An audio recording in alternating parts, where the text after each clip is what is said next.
an honor to be asked to speak here. And yeah, I'm incredibly happy to be able to share some part of my journey and the process of it. So where do I start? The right place to start is probably my early diagnosis, and then we have to go back to summer of 2015, and I was at that point 16, and I still hadn't got my period, and that my mom thought it was weird, and so did I, of course, but we decided to wait a little while longer because, yeah, during the spring it had been quite stressful, and we thought maybe that's the reason. But in November that year, my mom, there was still no sign of my period, and my mom helped me get in contact with the gynecologist. While later, I got an appointment, and the first thing the gynecologist did was doing an ultrasound, and then next step was and she couldn't find a vagina or the uterus. And the next step was that an MRI was booked and underwent in January. And mid of January, just a few days after my 17th birthday, my mom got a phone call and got explained what was missing, etc. And a new appointment was scheduled in March, or more specific, 16th of March. And we were told that that the uterus, cervix, and most of my vagina was missing, but we didn't get a name for the diagnosis, that it was called MRKH. But she talked about dilation and surgery for the option of creating a vaginal canal. And that this made it very hard to process, because I thought I was the only one with this situation that I was in. And I had a therapist, but I only went a few times, and I felt like it didn't really help. I wasn't really able to get there with my mind. And yeah, and it was like a very dark time, but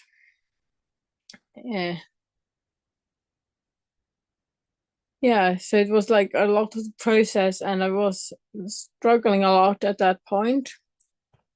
And it was hard accepting the situation that I didn't have a uterus or anything of it, and I struggled a lot with accepting my situation and what I wanted to do, what my future would hold, etc. Like, it was really hard.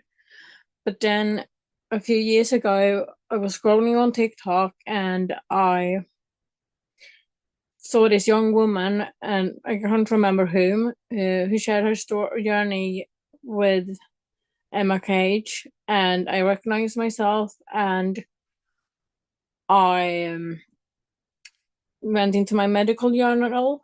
That it's something we can do here in Sweden, at least, and it said that I had MRKH, and all those feelings came back, and a new journey of accepting MRKH was coming back, and I had to start from scratch, because I had more or less just pushed it back, and that was my way of coping back then when I first was diagnosed. But now I had to take a new journey, and I cried a lot. I was feeling lonely, feared, broken, etc. And I had a hard time disclosing to both myself and the people around me. At first, it was only a few that I disclosed to, but the past few years, I've disclosed to more people, and I've been feeling more comfortable talking about it. And that is for me, one step of coming to peace with it. It's still a journey, but I've come a far way. Another thing that I've struggled with is dating, and that due to disclosure to the one that I'm seeing, or being scared of reaction, or not being accepted or loved, and that they will not be able to see past my MRKH diagnosis, and that they will only see that and what it means. And I think dating and disclosure to a partner have been very difficult, because I had it hard to like loving myself and finding myself for a long time, and much of it due to MRKH, and that has gotten easier, but it's still hard.